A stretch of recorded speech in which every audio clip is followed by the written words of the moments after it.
চুলকায়, সব সব নূর চুলকায়। এখন যে বয়স, এখন আমি অনেক কি হয়েছি না, অনেক জ্ঞানীগুলি হয়েছে। এই জন্য এখন যে ছেলেগুলো সঙ্গে সঙ্গে একদম কল্পনা হয়ে আসে, সঙ্গে সঙ্গে ওরি হয়ে বেড়ায়, সঙ্গে সঙ্গে কিন্তু এইগুলোই বেরোয়। কারণ মায়েরা আমাকে 100% ভালোবাসে। আমার মায়েরা, আমার শ্বশুরের স্ত্রী যারা, তারা যে 100% ভালোবাসে। আগে তো কমতি থাকে, কত বয়সে টানাটুনা করে না। আমাদের স্ত্রী আছে, আমরা তো বুঝি যে যাবো না থাকবো, চাই বিয়ে করতে কি করবো, একটু থাকে তো, অনেক সময় থাকে, 100% থাকে না। যাই হোক, এগুলো আলাদা লম্বা আলোচনা। যাই হোক, আমরা এখন যে জিনিসটা বুঝলাম, একাধিক বিবাহ বিকল্প নাই। আপনি ইসলামিকভাবে চলতে গেলে আমাদের চেম্বারে অনেক সময় বলি যে এই বিয়ে বিয়ে যে আমাদের বিয়ে ছাড়ার কিছু নাই, এছাড়া ইসলামের কত কাজ, অনেক কাজ। অনেক কাজ করতে যে ঘর শুরু হয়ে যায় না, ঘরের কাজই তো আপনি করতে পারছেন না, আপনি আপনার নিজের কাজই তো করতে পারছেন না। ইসলামের অনেক কাজ কোথায় পেলেন?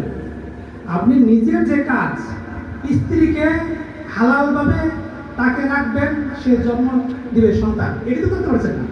আপনি অনেক কাজের দায়িত্ব করে নিয়েছেন, অনেক কাজ। কোথায়? সকালে ঘুমানো, রাত্রে ঘুমানো, সকালে ওঠা, সারাদিন খাওয়া দাওয়া, আর ছেলে মেয়ে লালন পালন করা, এর বাইরে কি কাজ বলেন তো? এর বাইরে কি কাজ? অনেক কাজ। কোথায়? এই ছেলে মেয়ে আপনার 100 জন হবে। আমার শ্বশুরের এখন 38 জন ছেলে মেয়ে, জানতো তাদের এলাকায় চোখ তুলে কেউ তাকায় কিনা? চোখ তুলে তাকান, দেখেন, চোখ তুলে তাকান, সত্যি তো লাগবে নাকি?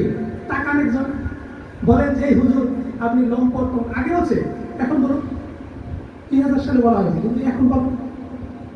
এই যে অবস্থা, কারণ আমাদের এখানে সবার যদি এরকম একটা গ্রামের ভিতর হয়ে যায় আমরা, তাহলে তাগুত যারা আছে এরা এই শক্তি কোথায় হবে? 1 সন্তান নিয়ে, 2 সন্তান নিয়ে শক্তি পাবেই না। আমরা শক্তিরা কি করছি? ওদের কাছ থেকে শক্তি নিয়ে আসছি, যে তাগুত মেম্বার কাছে যে অ্যাপ্লিকেশন করি, অ্যাপ্লিকেশন যে আমরা শক্তি দেন, এই কালবাট করে দেয়, ব্রিজ করে দেয়, এটা দেন, তার আমার সাপোর্ট দিলেন, আমি শক্তিশালী। এটা ইসলামিক না,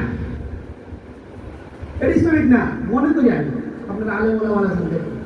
তো ওই জন্য অধিক সন্তান আর একাধিক স্ত্রী, এটা শুধু খায় সাথ বললে হবে না, মানে সামগ্রিক কিছুরই এটা মূল কেন্দ্র।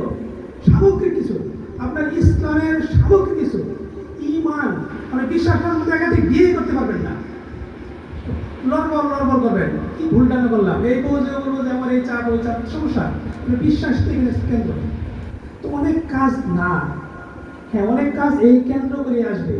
আপনি দেখেন আপনার স্বামী স্ত্রীর ভিতর কাজগুলো সম্পন্ন করতে পারছেন কিনা? ওদের অর্ধেক আর আপনার অর্ধেক, আমরা ইসলাম অর্ধেক, তাদের অর্ধেক জীবন অতিবাহিত হয়েছে।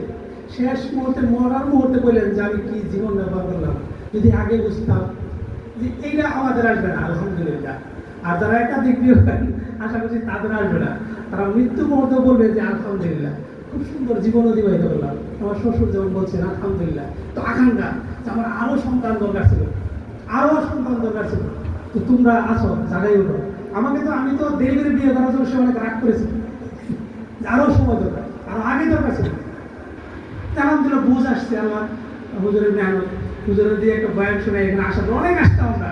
শুনেন, যারা নিয়ত করছেন এখানে আসতে হবে, এখানে আসতে হবে, তাদের রক্তের সাথে রক্ত মিশিয়ে দিতে হবে, তাদের অন্তরের সাথে অন্তরটা মিশিয়ে দিতে হবে।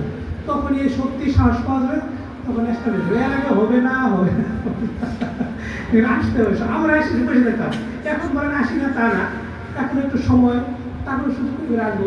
হুজুর একটা মুসিবত ছিল, তখন হয়তো আমি ওই যে বিয়ে নিয়ে ব্যস্ত ছিলাম, দ্রুত বিয়েগুলা ফিল আপ করলাম। তো ঠিক আছে, সকলে ভালো থাকেন, আমার জন্য দোয়া করবেন, আমি আপনাদের জন্য দোয়া করি। আসসালামু আলাইকুম।